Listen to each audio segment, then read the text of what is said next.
What's up, YouTube? This is Too Raw for TV. All right, so this is a video request that I got from one of my Patreon subscribers. I guess you want me to do it on YouTube. And this is one that I really struggle with. And there's really absolutely, to me, no right or wrong answer with this, as if with most of these types of videos. Um, the question that he had is, what if Kyrie Irving never left the Cleveland Cavaliers? Now, of course, in real life, back in 2017, Kyrie Irving requested a trade from the Cleveland Cavaliers. I think that trade happened. I don't know why I have August 21st, 2017 in my head. I don't know if it's the right date. And matter of fact, wasn't that the same day that we had an eclipse? Maybe I'm wrong, but for some reason that date sticks in my head as far as when he was traded from the Cavaliers to the Boston Celtics. According to the rumor mill, Kyrie Irving, shortly after hitting that championship-winning shot in the 2016 NBA Finals, found out about LeBron going to the then Cavaliers general manager, trying to get him traded for another point guard. Then also supposedly Kyrie was getting sick of LeBron's demanding personality and diva-like personality, whatever. But at that time, Kyrie just kind of resented LeBron because, number one, he never wanted LeBron to come back anyway. LeBron had left Cleveland 7 years earlier, right? Kyrie was drafted, and yes, the Cavaliers weren't successful, but Kyrie was trying to create his own legacy in Cleveland. Then LeBron comes back and forces Kyrie to be, a number two when Kyrie was trying to be, or was trying to be the guy.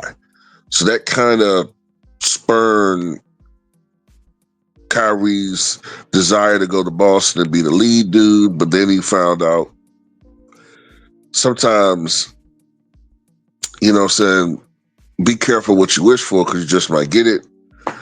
And then Kyrie was trying to be the lead guy, but then he found out what it's like to be the supposed leader and having to deal with guys who are younger, who not listening to you, don't want to accept you in that role.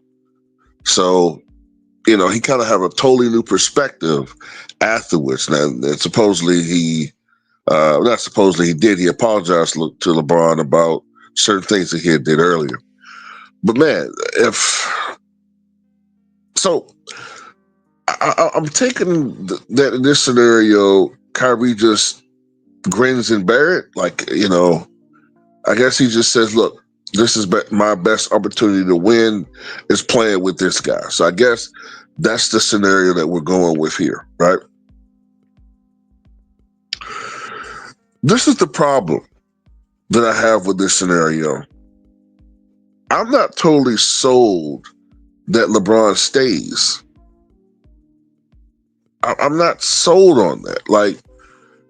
Because I think one of the reasons, and I think we all can agree with this, right?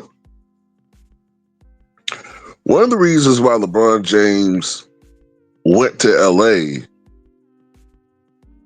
was because of the location of where he was playing. It wasn't just, I'm going to Lakers because that's an all-time great franchise.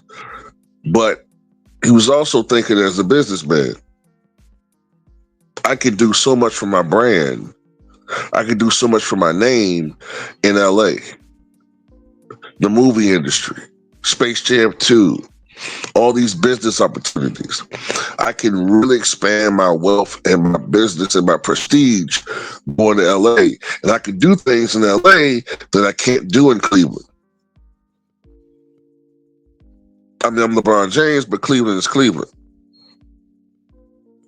And I really believed, honestly, that at that point in time, LeBron's ego was, and we know how egotistical this guy is. It was too big for Cleveland. He had outgrown Cleveland. Now he came back because he wanted to atone for his failure earlier of not winning a title, but he did that in 2016. Now, you could argue, well, if he had stayed, if they had stayed together, I give it a couple of years. Maybe LeBron or whatever signs a shorter deal with an opt out year, whatever, opt out option, whatever. Um, Maybe they stay together 2 more years or something like that. But ultimately, I think by 2020, whatever deal LeBron has, he's out. He's out. And I'm gonna tell you another thing too. There's no guarantee they're gonna win another title. It's no guarantee because in 2017 they were together and they lost their series 4-1. So what's it to believe that if Kyrie was there in 2018 that he would have beaten Golden State with Kyrie? It probably would have been 4-1, maybe 4-2, really 4-1 at best, and losing again. Not only that, but you also got to look at the fact that for basically the time that LeBron went to Miami until the time that he went to LA in real life was 2018, the Eastern Conference was the least in conference. It was really, really weak. But by 2019, 2020, we were starting to see a rise of certain teams. You started seeing the rise of Joel Embiid. You started seeing the rise of that Boston team that Kyrie had went to in real life with that core of Jaylen Brown and Tatum and all those guys, right? We all remember that Kawhi Leonard was traded to the Toronto Raptors. You start seeing the rise of Giannis, and me personally, knowing how LeBron moves and how cowardly he can be, I could see him leaving in 2020 and still trying to go to LA or whatever, right? Whatever year it would be feasible for him.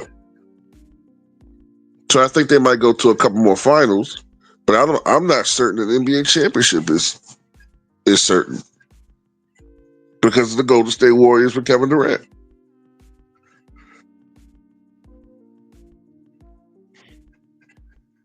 Now, like I said, I think they'll go to a couple more finals, but by 2020, I'm not so certain about that. I guess maybe because Kyrie and LeBron were a formidable duo. Another thing too,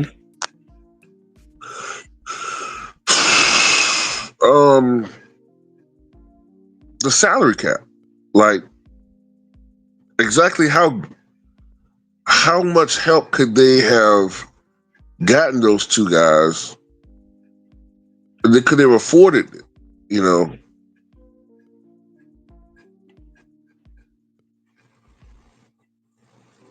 Because I'm trying to think, like